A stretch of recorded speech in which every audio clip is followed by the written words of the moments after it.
Hey guys, welcome to Cricket Fanatics Magazine, and today we are back with another daily show. Now, these are generally shows where we talk about certain topics that I want to pick out and to discuss certain things with regards to the cricket and the World Cup, of course.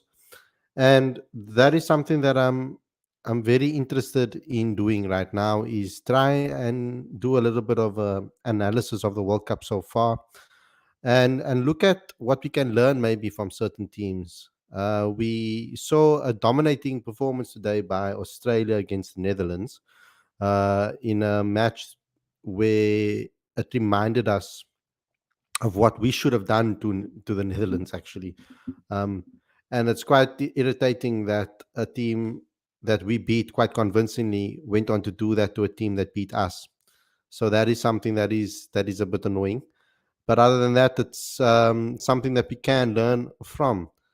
Um, just 2 seconds.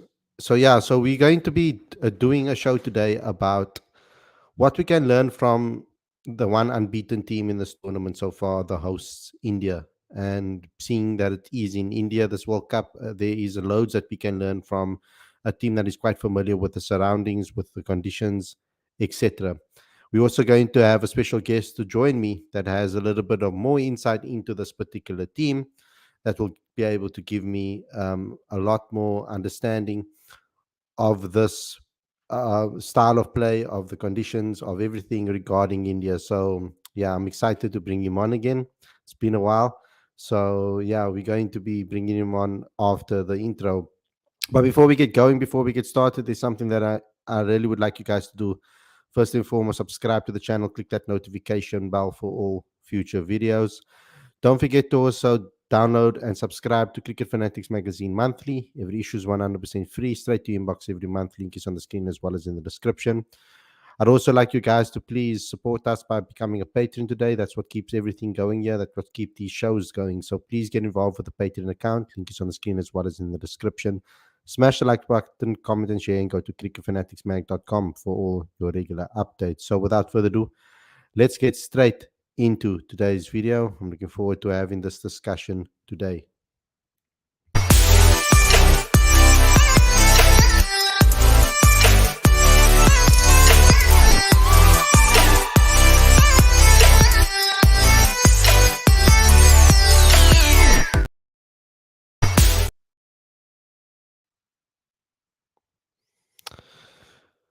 Okay, a very good evening and welcome to Cricket Fanatics Magazine. This is your daily show. I'm your host Khalid, and this is the show where we talk about all the major talking points in South African cricket. And today I'm going to be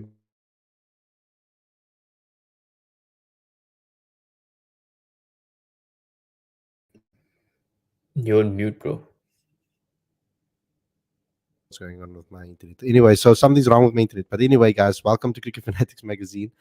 I'm bringing Aditya onto the show today to discuss this particular topic. There's quite a bit that we're going to be discussing because we haven't had a conversation in quite a long time. It's really great to see you, bro. How are you doing, first and foremost?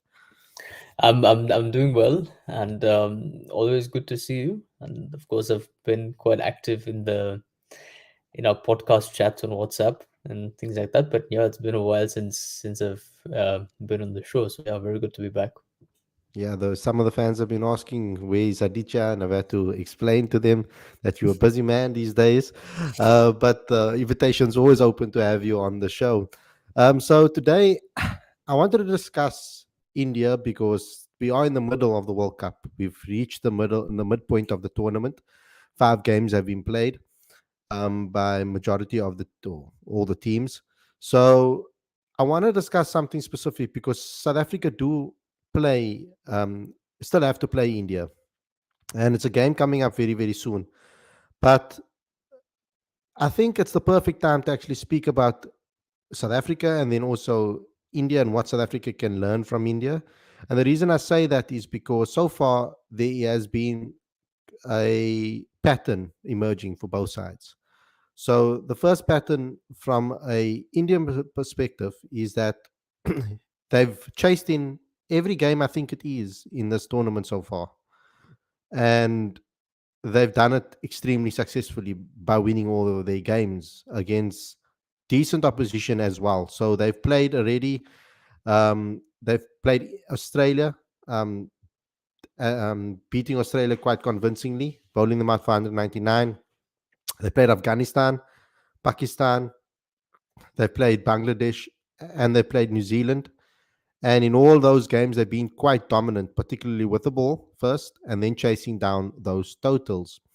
S- On the contrary, and and completely opposite, is South Africa, who've batted first in majority of their games. Okay, the only one is the Netherlands, but batting first in every single game and winning those games that they've batted first, setting big totals, and then bowling teams out for a reasonably low total. But there are some things that are creeping in from a South African side that I'm worried about, and that's obviously the death bowling and whether we have the ability to be able to chase. So India showing great signs in both departments, death bowling as well as chasing. I think there's a lot we can learn from India. But let's get into your analysis of India first, Aditya. And what is your thoughts about the team? How proud of you of the team? What has stood out to you about their performances so far in this World Cup? So it's always great to see India do well. It's also a relief to see India do well because as you can imagine, there's always a lot of pressure on the team, and I think our ODI unit was quite unsettled for the last 2 years, and um, and if I'm being completely honest, till the time the Asia Cup took place um, in Sri Lanka and Pakistan, I think a lot of pundits and a lot of sort of cricket experts would have said that even India is cannot be one of the favorites in the tournament because we just haven't played together as a unit for a really long time. A lot of key personnel were injured, and we can't really get a sense of who our final 11 will be. So I think in saying that, India have done a remarkable job in the way that they've put together 11, and very importantly, all the injured players who are out of the team for a really long time and have made comebacks have done phenomenally well. So that goes for KR Rahul, who was injured and he had to undergo surgery.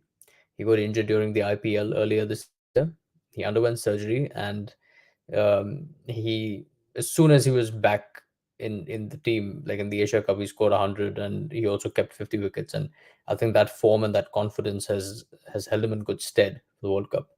Our number four batter, Shreyas Iyer, again injured for a long time, for I think it was 6 months. And again, he had to undergo surgery, he had to undergo rehab, and he came back in. He scored a fantastic 100 against Australia, and then he's also scored runs in the World Cup. The Our key bowler, Jasprit Bumrah, he was injured. He hasn't played competitive cricket for over a year. He comes back in and he makes an immediate impact. So I think those are our biggest plus points, and they've really held India well through the course of this World Cup. We've had the advantage of chasing in all the games that we've played, and I think that's worked well for us. In part, that's I think I said this to um, even like a couple of months ago. When we talked last, and in the piece that I'd written for the magazine as well, that I think most teams would look to chase, given that in October, November, there is more due to be expected, and I think teams would sort of prefer that.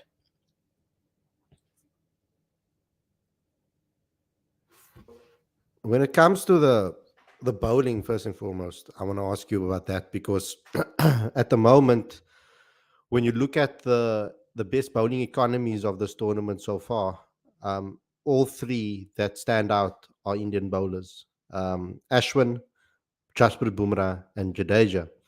Now, yes, we can say that India understand the conditions a lot better, but I want to ask you a little bit more about the the death bowling, being able to finish teams off, getting them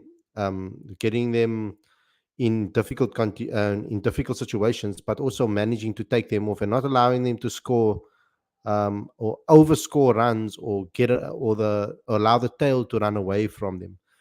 What do you think India does well from that regard, with regards to their approach in these conditions? What is the best approach when it comes to death bowling from what you've seen from India?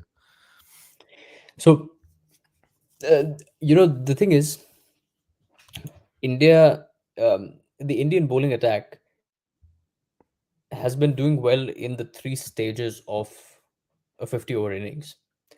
And I think the key to success has been that we've been able to get wickets in the power play. We've been able to contain and get wickets in the middle overs because our spinners, Kuldeep has been in excellent form, Jadeja has been in excellent form. They've done well. So by the time teams reach the 40th over, most of their main batters are out. And I think we were challenged to a great degree when we played New Zealand on Sunday, where that wasn't the case. They had 8 wickets in hand when they were in the 40th over. And then Mohammad Shami just came in and produced a masterclass. And New Zealand, who were looking set to score about 330, ended up scoring 270 odd, 280 odd. So I think what's really worked for India is that we have, I think there are set roles for bowlers in the three stages of an innings, and because their confidence has been high, they've been able to sort of succeed in all three stages of the innings. And even if one stage doesn't go to plan, the second stage has gone to plan. And when that happens, then more often than not, you'll be able to sort of finish off strong. So I think that's been essential for India. Mm. Because I think that's something that South Africa has been struggling with throughout this tournament. We get teams into difficult positions, we get them down 140 for seven, and then suddenly a team just kicks on, one or two players run away from us, and then we end up with a total a lot higher total than we would expect from that situation, and that's something where we are lacking currently. Do you see where the improvements can be? Is it do you think from a South African point of view that it's more the strategies picked, or do you think we don't have the players to be able to implement the strategies? How do the bowlers that are currently there adapt to conditions to be able to um, take wickets and finish teams off when we get them into positions where they're seven down for little runs? So I do think that South Africa is missing Andrik Nokia. He, if Andrik Nokia was in this team, I don't think they'd have a problem finishing teams off. But in saying that, I think we also need to cut them a little bit of slack because bowling is a bit more difficult in the second innings.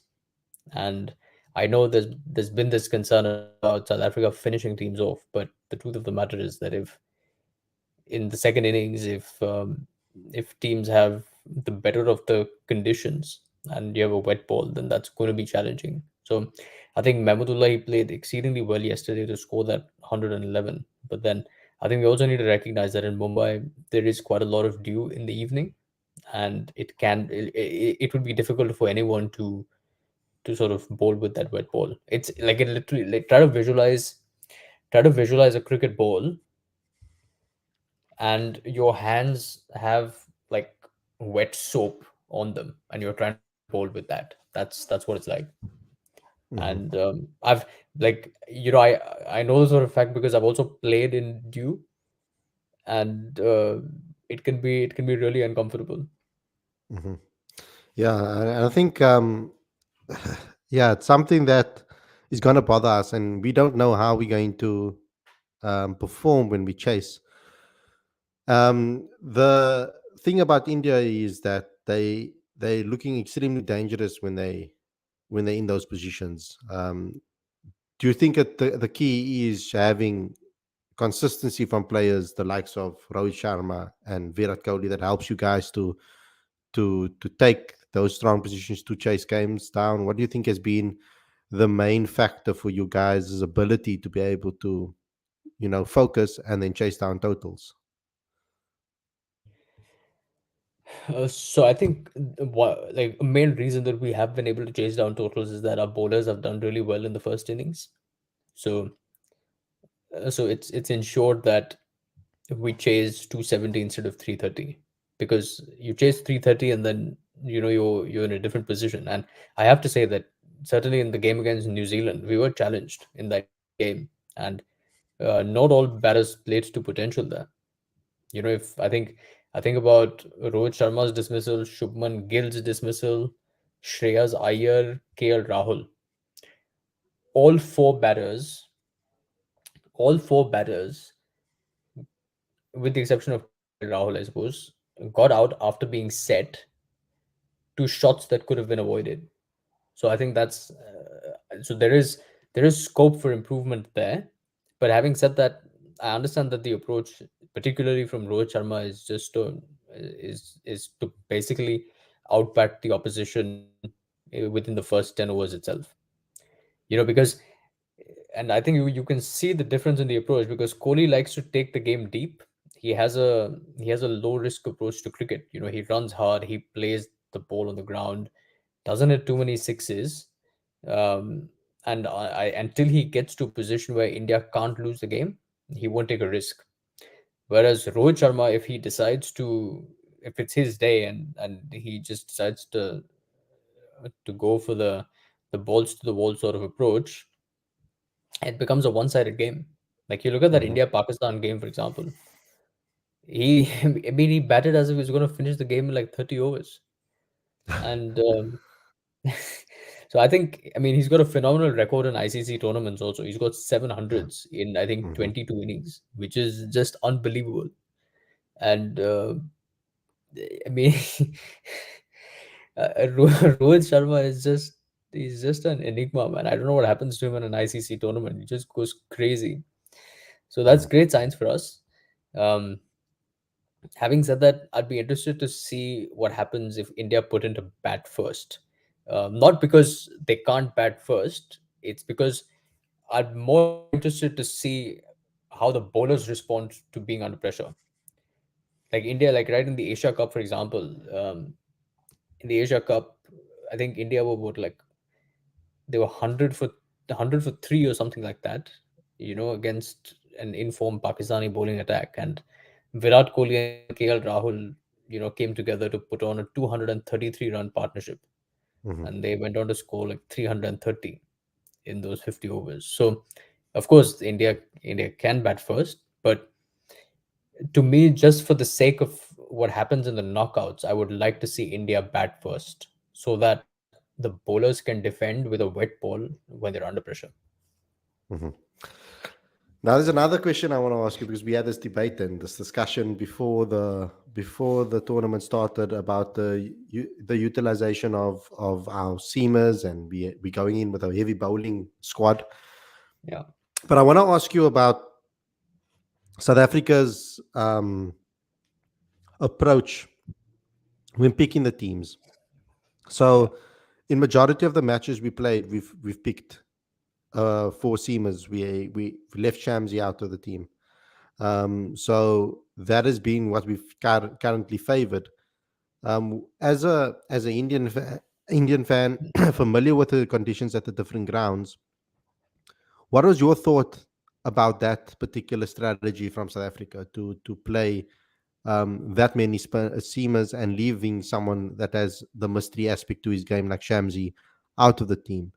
And with games against Pakistan in Chennai, New yeah. Zealand in Pune, then India, Kolkata, and then Ahmedabad for Afghanistan.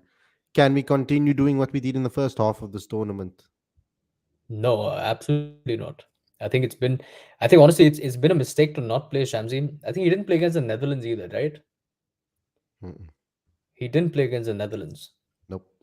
and I think that was a mistake because because the thing is, when Keshav and Shamsi bowl, they spin the ball in opposite directions, which is really important. But in on tracks like Chennai, for example, Chennai, Lucknow, even Ahmedabad.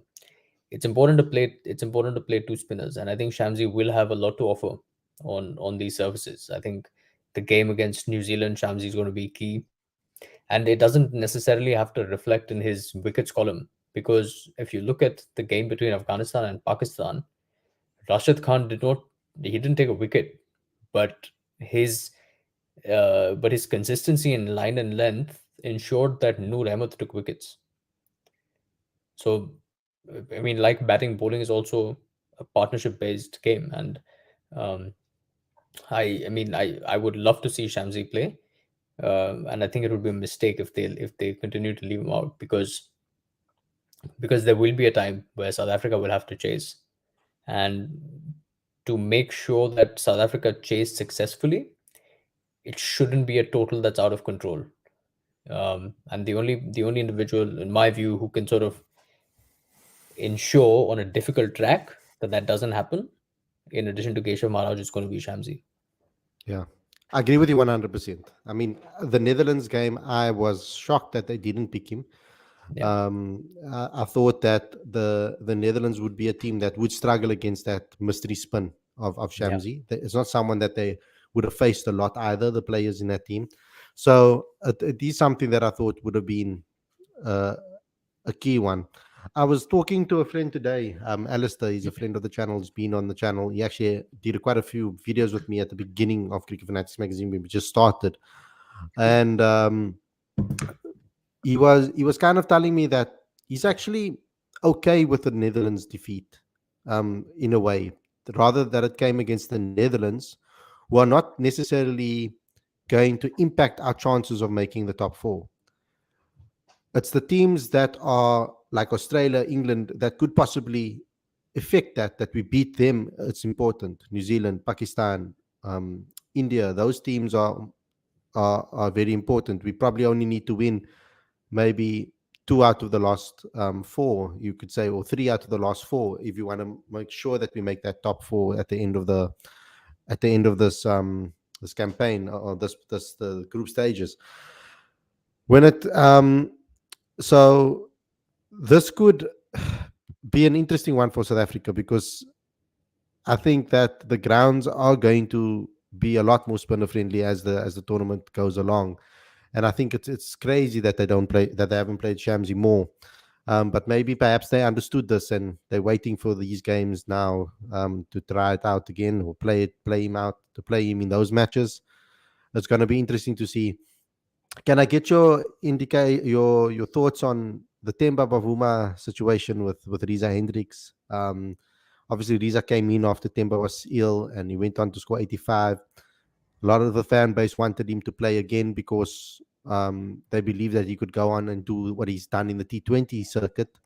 He then didn't do so. He failed in that match. Do we bring Temba back in as the captain of this team straight back? I mean, given his average, he is bound to come good in this tournament. And hopefully it will be in this business end where we need to win games. absolutely. Um, Temba does need to be back, and um, I understand that Reese's done really well, and it is hard. It's hard to process that selection headache, and get and leave Reese out. It's a tough call, but he does. I mean, he's the captain, and we have to pay him that respect, because he's earned his stripes through performances that have come in crucial games prior to the World Cup. So 100%. What I would say, however, is that, again, I think if we go back to that game against the Netherlands, which South Africa lost,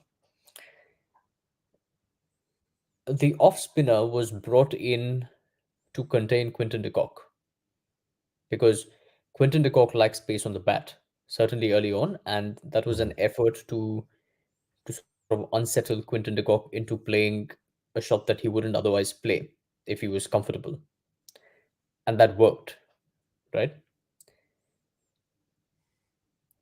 The challenge there, unfortunately for South Africa at that point, was that Temba didn't attack the spinner enough. So that's partnership batting, where that spinner was brought in because the threat with respect to run rate at that point was always going to be Quinton de Kock. But if a risk was taken at that point by Temba to almost sort of protect Quinny and almost blast the off spinner out of the attack at that point, things might have been a bit different. Um, and I think that's also where, once South Africa sort of develop a blueprint for a chase, I think that's where partnership batting is going to be important, because I think the one thing that was sort of evident from that game was that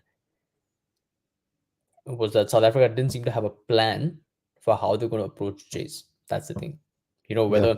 And again, I think we've talked about this for a while now, that when South Africa is under pressure, the one thing that tends to add up is the number of dot balls. dot And balls. They need to rotate the strike, find ways to score. you look at the teams that have lost games recently, right? Pakistan, massive dot ball percentage. They've got a massive Mm. dot ball percentage. If you look at Afghanistan, when they were batting first against India and they were under pressure, I thought they batted well to score 280, but it was a pitch that needed at least 350. So again, you look at that Afghanistan innings against India. Sure, they were under pressure and all of that, and they're still evolving as a team. But again, you look at that game and you look at the number of dot balls played, it's ridiculous. So Mm. I think that's where things have to change, and certainly it's something that South Africa will have to focus on when they play Pakistan in Chennai on Friday, because that's not a 400 sort of pitch. I'd be very surprised if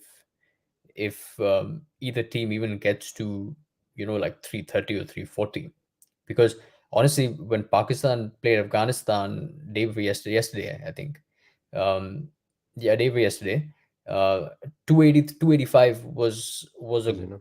good score, given that Pakistan had batted first, and given how the pitch played at that point. 285 was defendable. The Mm. bowlers didn't do a good enough job. Yeah. But having said that, assuming South Africa bats second and I have to chase 280, 290, there needs to be a plan for how they're going to be able to do it. Mm. It's not going to be an easy chase for sure. Yeah, because I mean the pitches um, haven't necessarily been. Um, it hasn't necessarily been a difficult pitch for seamers to. Not all of the pitches, at least at some of the grounds, but what South Africa. If I'm watching South Africa's games, you could see that perhaps the game plans on certain wickets was pretty weird. Teams are generally tending to switch things up in the second half of the innings in a way. A lot more slower balls are coming out, slower ball bounces, etc. And teams are punishing those bowlers for doing that. But I've seen a lot of teams make that mistake in certain matches on certain wickets. Now I know that the different wickets, different conditions, you're going to have a different game plan. Has there been a common trend amongst the Indian bowlers with regards to the different grounds that they played on the lines that they're bowling and the lengths? 100%. 100%. There has been. And I think if you go back to the game between India and Pakistan, that's um, you can actually see how quickly India adapted from plan A to plan B within the first 10 overs. So Mohammad Siraj, so Mohammad Siraj was trying to look for swing. He was trying to look for swing in his first over, which happened to be the second over of the game, and he got hit for three boundaries in one over, right? Because they're all over pitched and all of that. It was quite evident that he was looking for swing. He went for 12 runs. Immediately in the next over, Jasprit Bumrah changed his line and length, and in the overs following that, Siraj changed his line and length. So that communication between captain and bowlers Hmm. was there. right? So it's not like Siraj. He continued to look for swing in his second over as well. He did, and if you look at him, he was expensive in that game, but it was almost like he was like it was almost like the plan was for him to leak runs if that happens, but then ultimately that led to a couple of crucial wickets, including the captain. Mhm. So yes, that so there's definitely a difference between how India bowled in Delhi versus how India bowled in Chennai versus how India bowled in Ahmedabad, and I think that's um, for all bowling attacks that's going to be the case. Yeah. So I think a perfect time to now go into some of the comment sections, and I think we've gotten some excellent insights from Aditya. To be honest, I haven't watched a lot of Indian games. Is Lorenzo? Are they playing one or two spinners?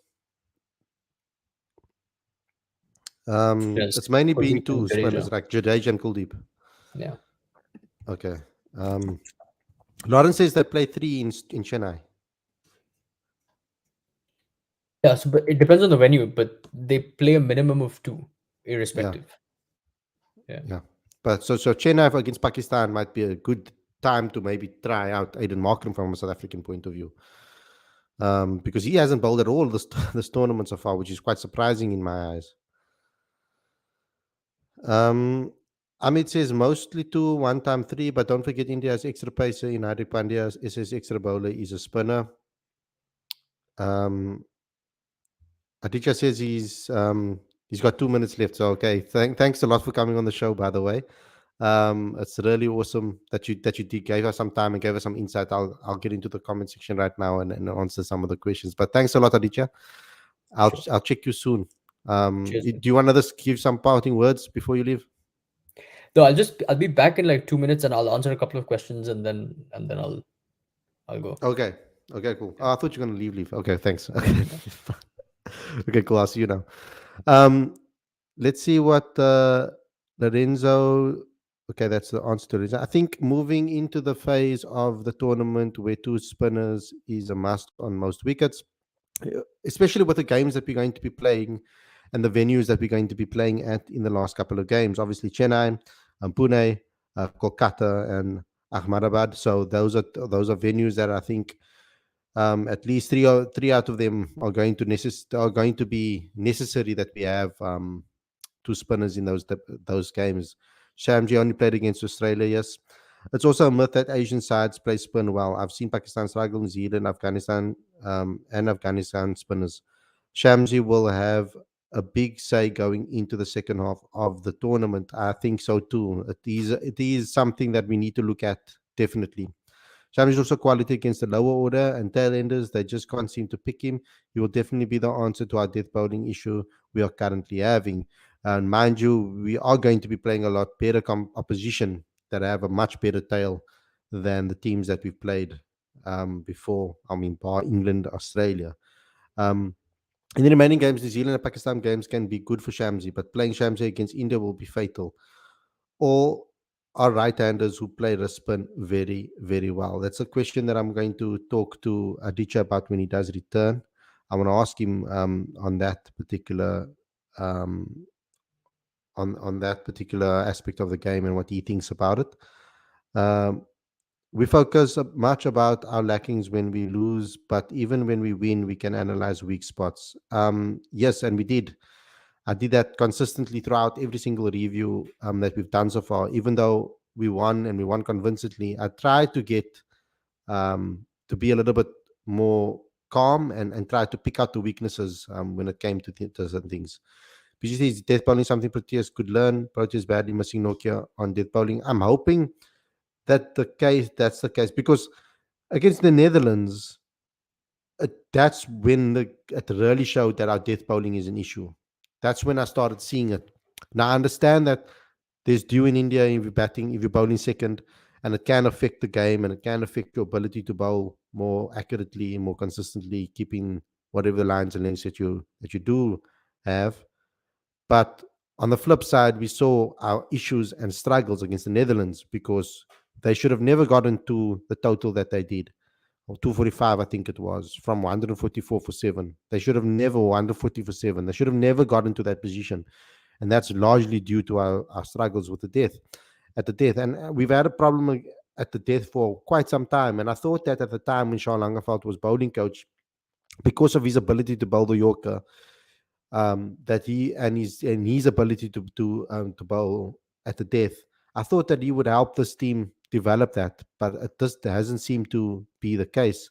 Now, Nokia is someone that is excellent at doing those type of things, maybe penultimate overs or the last over. So he is a massive loss. But I'm hoping that we do improve that going through. Lawrence says next 23 venues is Chennai, Pune, and Kolkata, generally spin friendly conditions.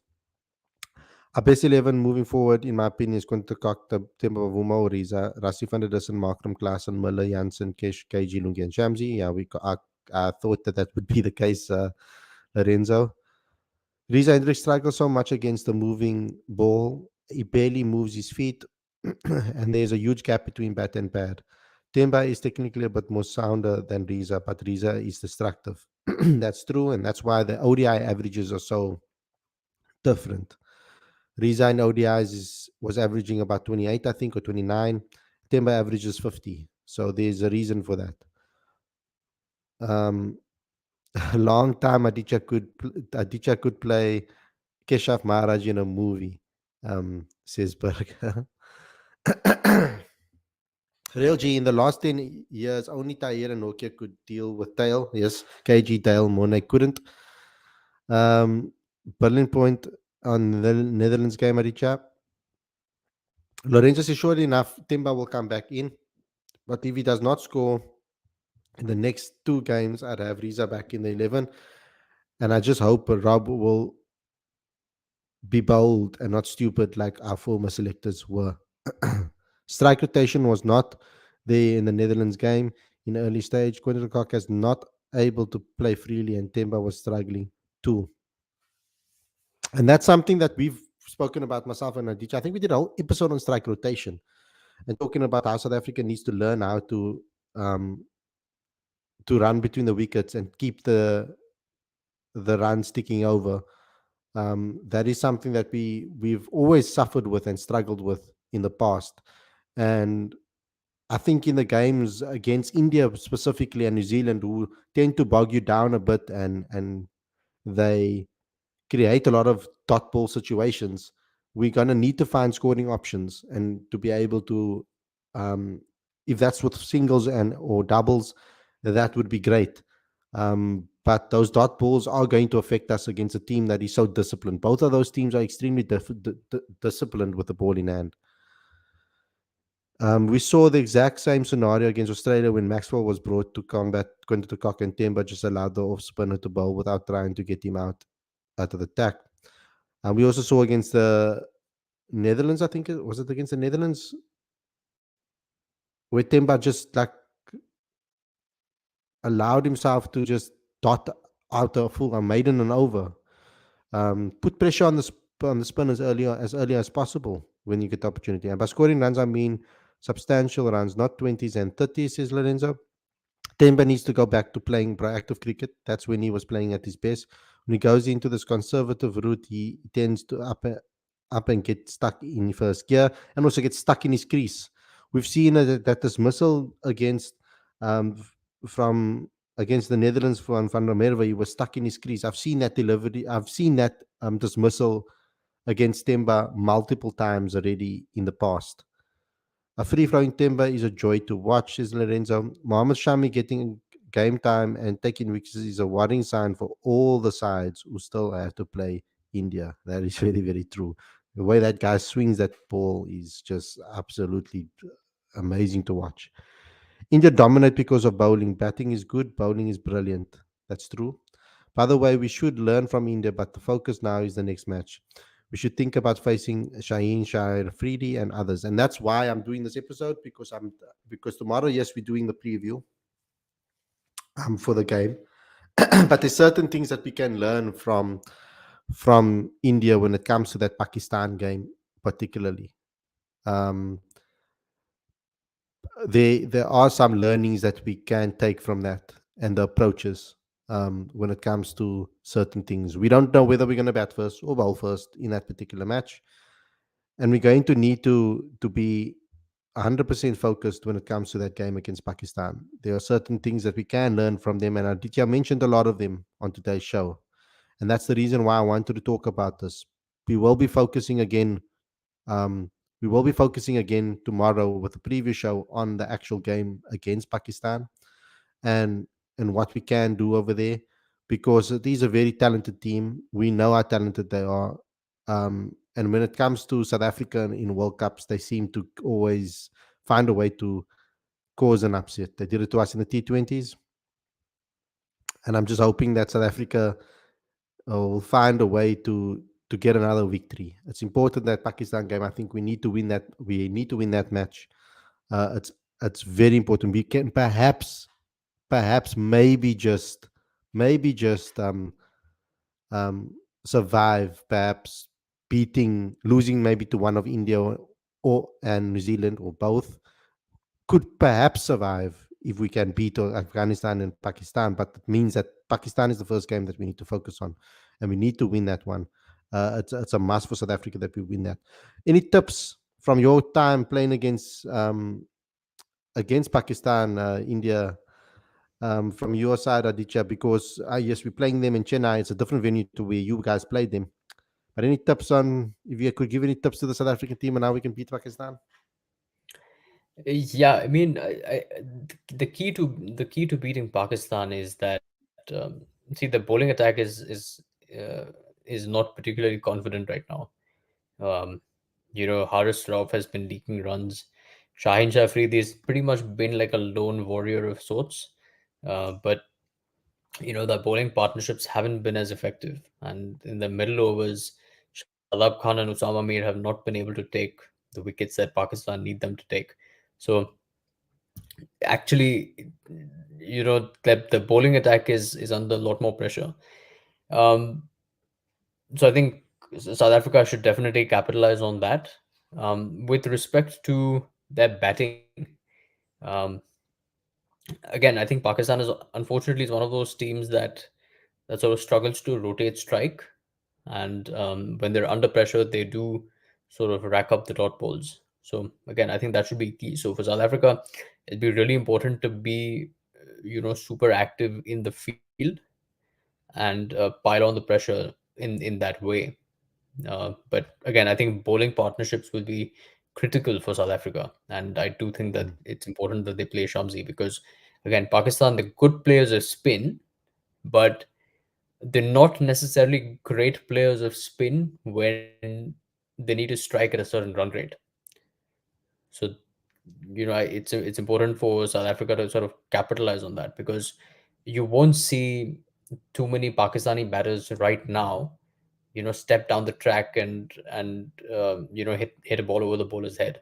That they're playing conservatively for some reason, and um, there's definitely an opportunity there.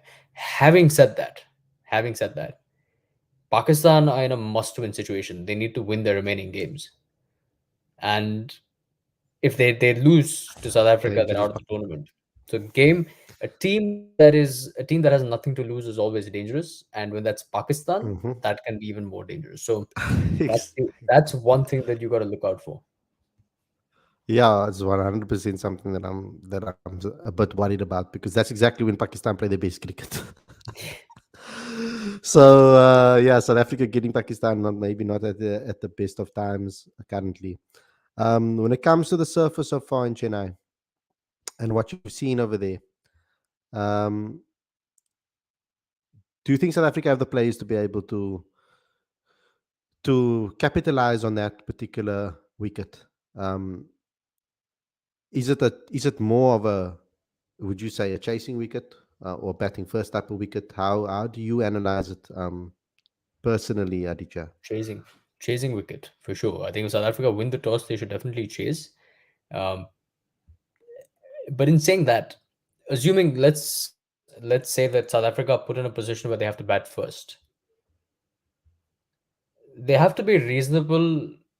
They have to be reasonable with the expectations that they set for themselves, because No team should never be in a position where you aim for 350 and you end Mm. up with 250. That can happen on a wicket like Chennai because it is tricky. And we have to remember the old adage that MS Dhoni has provided throughout his career. Assess the surface, determine a pass score, get there as quickly as you can, and then aim high. So South Africa, if the pass score on that surface is 280, get to 280 first, and then get whatever bonus runs you can. But in aiming for 330, don't get out for 230. So that is particularly important because South Africa, and it's great that they've got into this habit of scoring 400 runs. It's amazing. I love it. But Chennai is not a 400 wicket. Mm. New Zealand got 288 there. Um, that's the highest total in 2023 so far in this World Cup, obviously. So 288. Um, and then Afghanistan got 286. Pakistan got 282.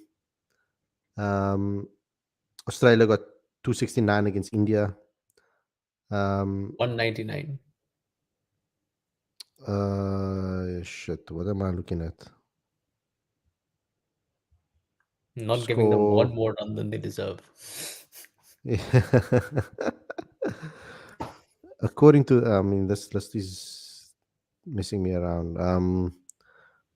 Australia versus India 2020. Whether that's March. Sorry, that's a different game. That's a different time. Um, West March. I'm looking. Oh, here we go. Yeah, Afghanistan against New Zealand in Chennai, 139. Um, yeah, 199 Australia got against India, and then India got 201. But I mean, obviously chasing. So it isn't a high scoring ground, generally speaking, over here. I mean, there's only been in history in Chennai, there's only been one, two, three, four, five totals above 300. The highest being 337 in an Asia 11 versus an Africa 11 game. So we're going to count that one out. In actual internationals, 1997 was 327. Um, in Yeah, the last time, so in a proper ODI, that's not an Africa 11 versus Asia 11. The last time 300 was scored on this ground was in 1997. Um, and 300, yeah, and then it's Asia 11s versus things. So the highest score scored there since close to 300 would have been 299 for eight, India versus South Africa in Chennai in 2015. So generally speaking, like Aditya said, not a high scoring ground. We're gonna have to be at our best and be quite accurate with exploiting the conditions, exploiting the pitch, etc. To be able to capitalize over there. But everybody, guys, thanks a lot for tuning in. I hope you guys enjoyed the episode. Don't forget to smash the like button, comment, share, and subscribe to the channel if you are new. Also, download the latest issue of Cricket Fanatics magazine monthly. Every issue is 100% free, straight to your inbox every month. The link is on the screen as well in the description. Become a patron today. Also, to support us, and go to cricketfanaticsmag.com for regular updates. Also, smash like, comment, and share. We'll see you again tomorrow with another preview show. Thank you a lot for Aditya for coming on the show. Stay safe, everybody. Enjoy the rest of your evening. Peace out.